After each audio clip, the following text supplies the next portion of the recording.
श्रीमा ध्यान और प्रार्थना नवेम्बर 2, 1912। हे मंगलमय परम विधाता, तू ही सकल वस्तुर जीवन ज्योति और प्रेम। मोर समस्त सत्ता ततः तोठारे निवेदित, किंतु प्रत्येक क्षुद्र क्षुद्र व्यापार रे एही निवेदन प्रयोग करने एबे भी कठिन। मोर यही लिखित ध्यानर हेतु और सार्थकता ठीक एहिठारे जे ताहा प्रतिदिन तो उद्देश्य निवेदित। एही कथा बुझिबाकू मते केते सप्ताह लागिछि। प्रतिदिन प्राय तो संगे मोर जो कथबार्ता हुए ताहाकू एहीपरि लेखि स्थूल रूप दे परिबि। मु तो पाखरे समस्त किछि खोली कहिबि।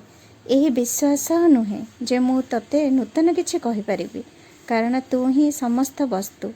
किंतु एही सकाशे जे आम मानकर बुझिबार और देखिबार जो बहिर्मुखी कृत्रिम उपाय ताहा तो पाखरे अपरिचित। जदि एपरि कहवा संभव हुए ताहा तो प्रकृतिर विपरीत।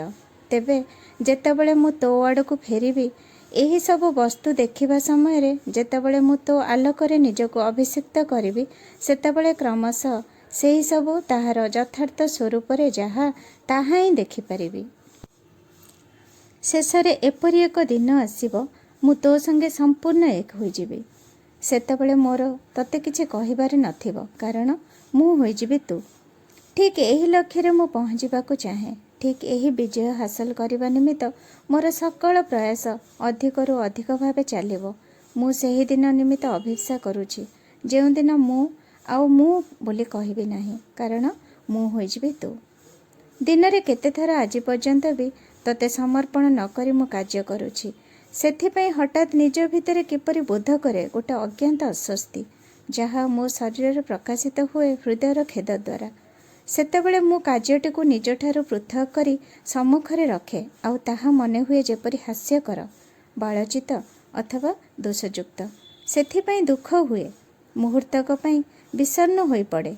तापरे जेबे मु तो भितरे बुड़ी जाए, सेतेबेले शिशुर निर्भरता सह जेबे मु निजको तो मध्यरे हजेई दिए, अपेक्षा करे तोठारु प्रयोजनीय प्रेरणा और सामर्थ्य पाइबाकू, मो भितरे और मो चारि पाखरे भ्रम संशोधन करिबाकू। जो दुईटी विषय एक ही वस्तु, कारण वर्तमान मु सुस्पष्ट और निरवच्छिन्न भावे देखिपारुछि जे विश्वव्यापी ऐक्य ही सकल क्रियावलीर मध्यरे पारस्परिक एकांत निर्भरता निर्णय करि दैछि। माँ।